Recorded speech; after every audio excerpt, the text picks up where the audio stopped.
ओम शांति। 1 दिसंबर 2021 के महावाक्य हैं, मीठे बच्चे, क्रोध भी बहुत बड़ा कांटा है, इससे बहुतों को दुख मिलता है, इसलिए इस कांटे को निकाल सच्चे सच्चे फूल बनो। प्रश्न: कांटे से फूल बनने वाले बच्चों को बाप कौन से आथत देते हैं? उत्तर: बच्चे, अभी तक कांटे से फूल बनने में जो माया विघन डालती है, यह विघन एक दिन खत्म हो जाएंगे। तुम सब स्वर्ग में चले जाएंगे।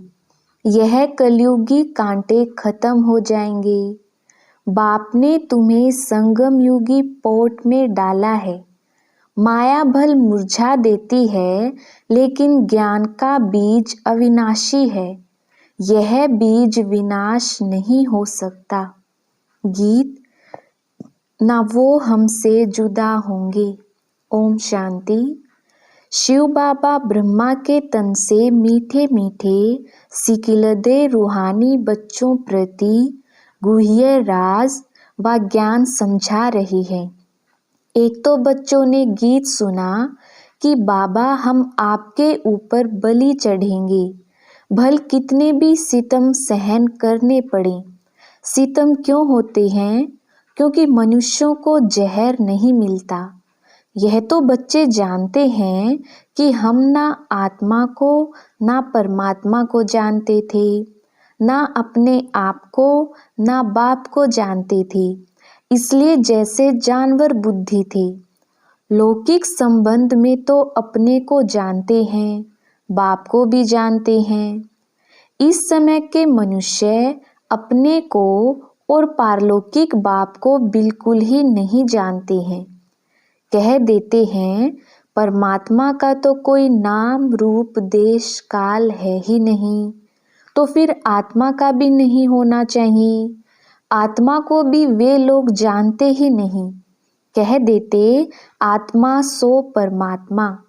अभी तुमने जाना है, वह तो सिर्फ नाम मात्र कह देते हैं आत्मा और जीव है। आत्मा अविनाशी है, जीव विनाशी है।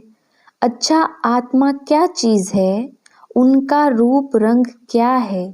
नाम तो जानते हैं कि आत्मा है, परंतु वह कैसी है, क्या करती है, कैसे कैसे पाठ बजाती है, कितना समय पाठ बजाती है, इस आत्मा की नॉलेज का कोई वर्णन कर ना सके।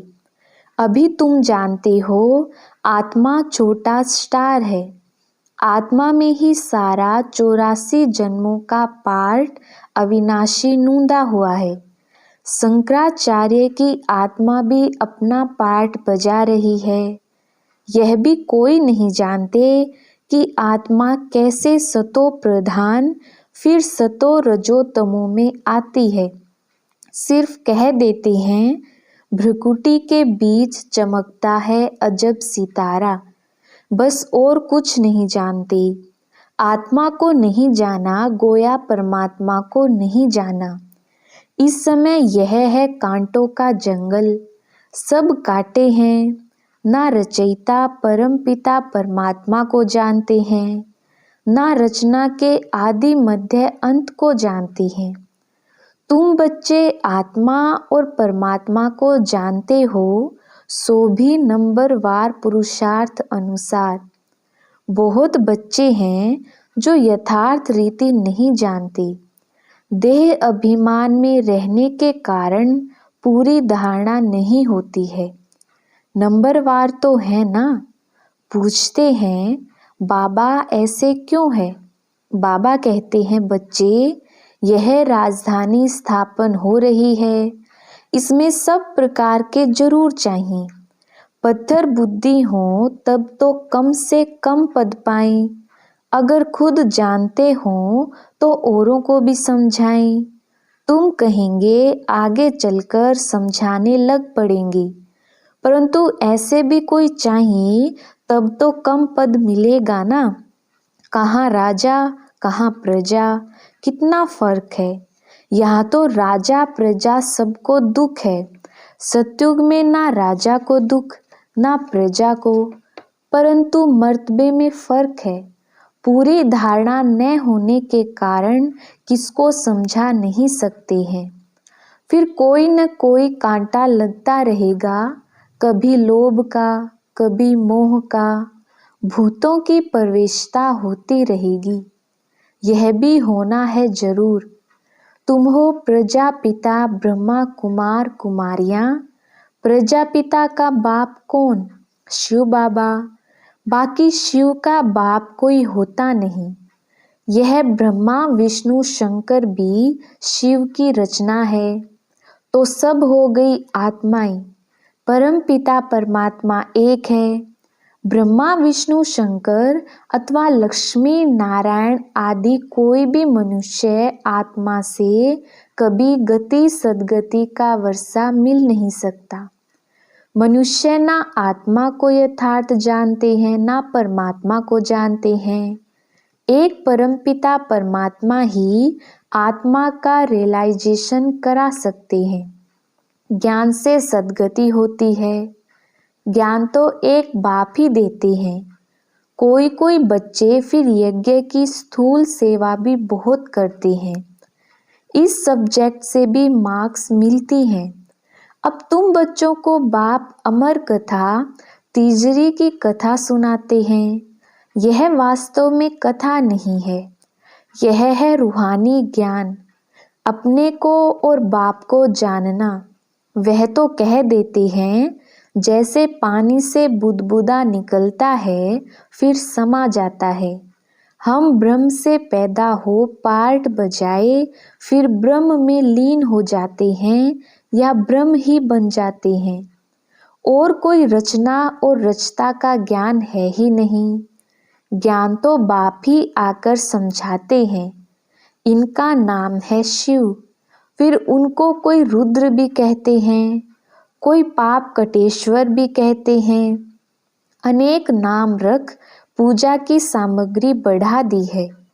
जो जो परमात्मा ने कर्तव्य किया है उस पर भिन्न भिन्न नाम रख बहुत मंदिर बनाते हैं। अब बाप कहते हैं यह है कांटों की दुनिया, विषय सागर। यह भी सबसे लिखाया जाता है कि ईश्वर सर्वव्यापी नहीं है।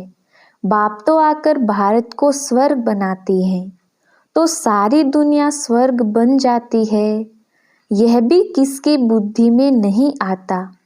शास्त्र सब है भक्ति के, बाकी हरेक को अपने अपने काम का ज्ञान है। कारपेंटर को वाढे का ज्ञान है, डॉक्टर को डॉक्टरी का ज्ञान है। यह है रूहानी ज्ञान, जो तो एक परमात्मा ही आकर देते हैं। मनुष्यों को यह पता ही नहीं कि परमात्मा किसको कहा जाता है। गीता में श्री कृष्ण का नाम डाल दिया है। मुख्य बात है ही यह। माई बाप को खंडन कर दिया है तो बाकी सब शास्त्र झूठे हो गए। झूठे पत्थरों की भी खानियां होती हैं। यह भी जैसे झूठे पत्थर हैं। पारस बुद्धि वाले रहते हैं पारसपुरी सतयुग में। यह तो नरक है। बुलाते हैं हे पतित पावन आओ, तो जरूर पतित हैं। नरक और स्वर्ग दोनों भारत में ही है। कोई मरते हैं तो कहते हैं स्वर्ग गया। यह बुद्धि में नहीं आता कि स्वर्ग तो सतयुग को कहा जाता है।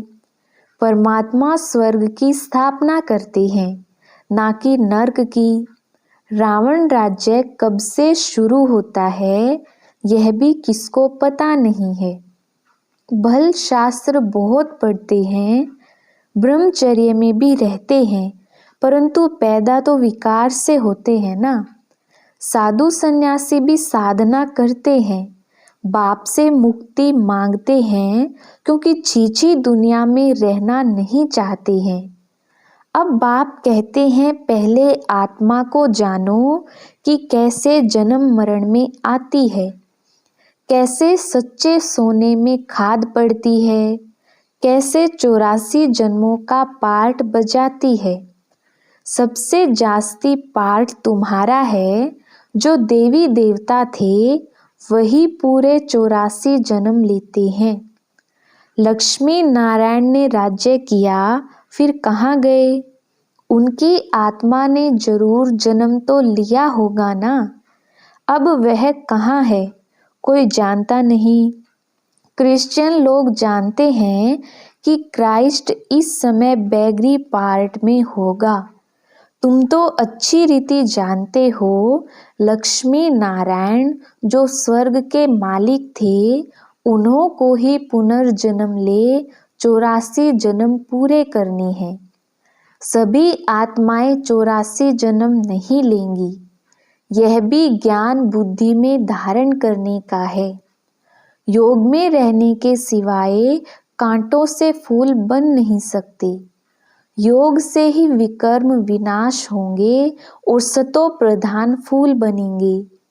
जब तक यहाँ है तब तक कुछ ना कुछ कांटे पने का अंश रहता है। फूल बन गए फिर तुम यहाँ रह नहीं सकेंगे। फूलों का बगीचा सतयुग को कहा जाता है। अभी तुम कांटों के जंगल अथवा रावण के राज्य में हो।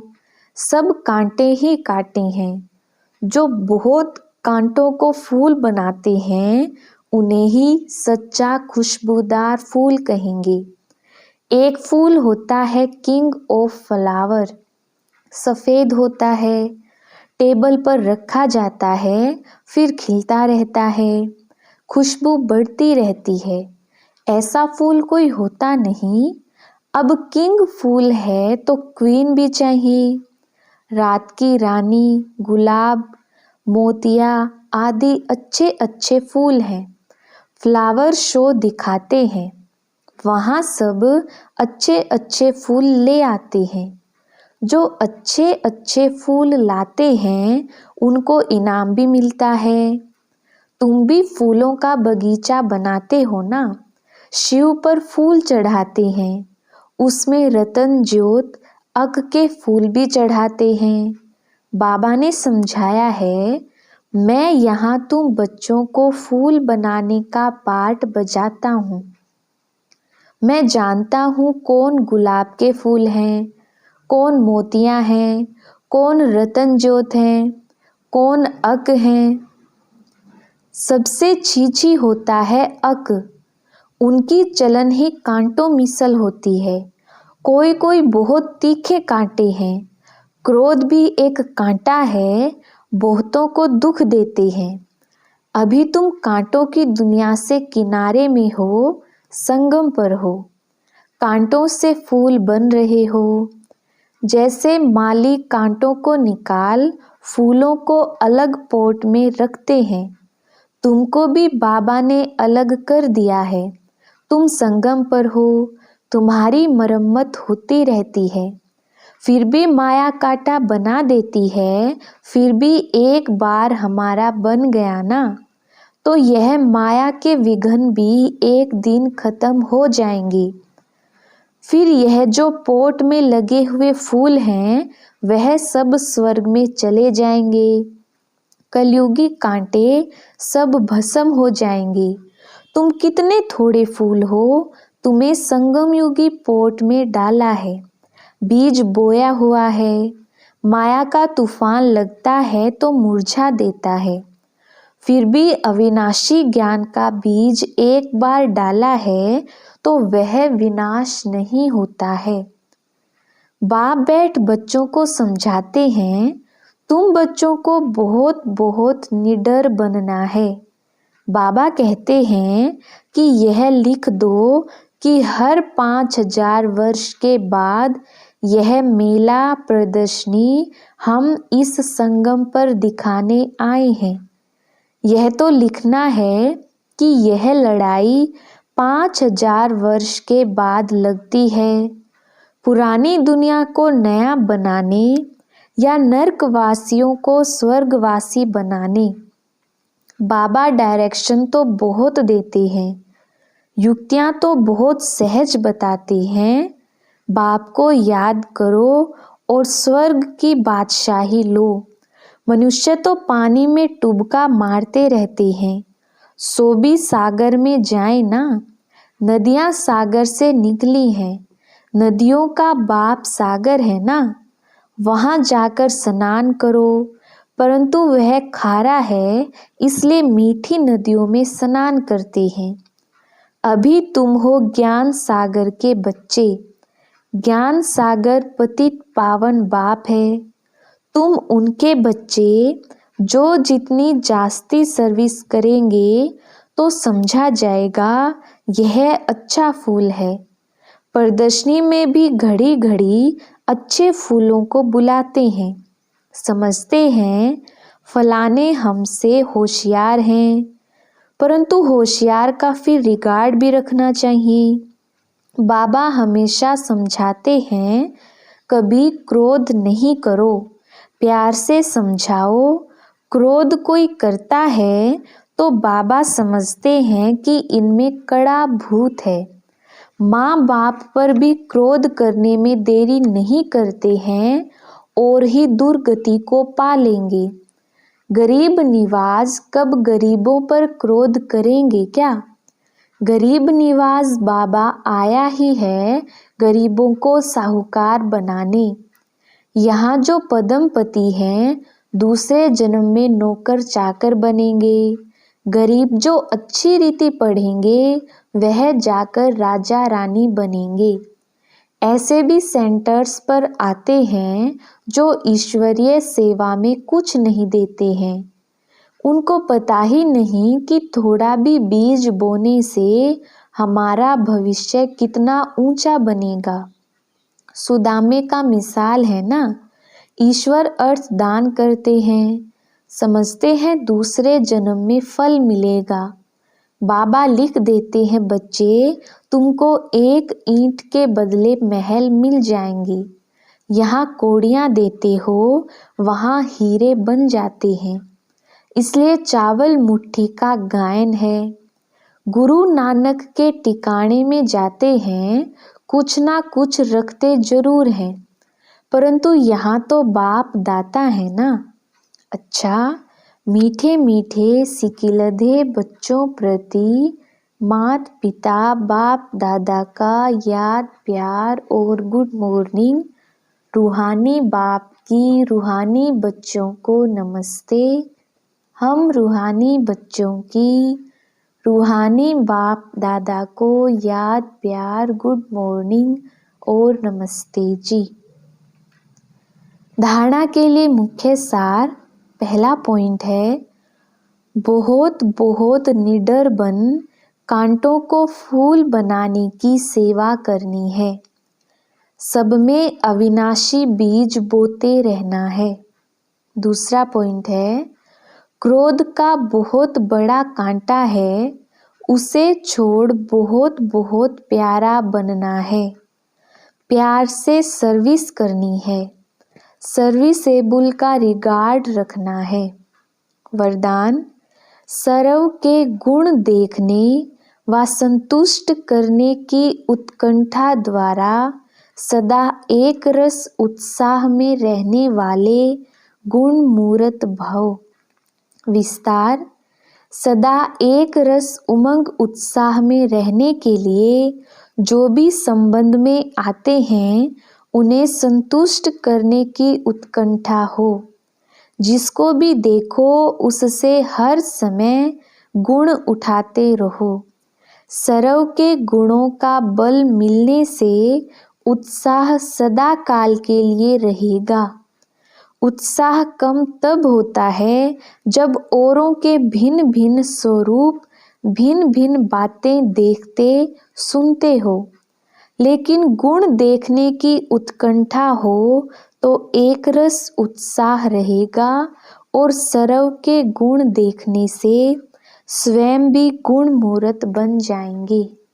स्लोगन, बेहद के वैराग्य वृत्ति का फाउंडेशन मजबूत हो तो सेकंड में अशरीरी बनना सहज है। अच्छा, ओम शांति।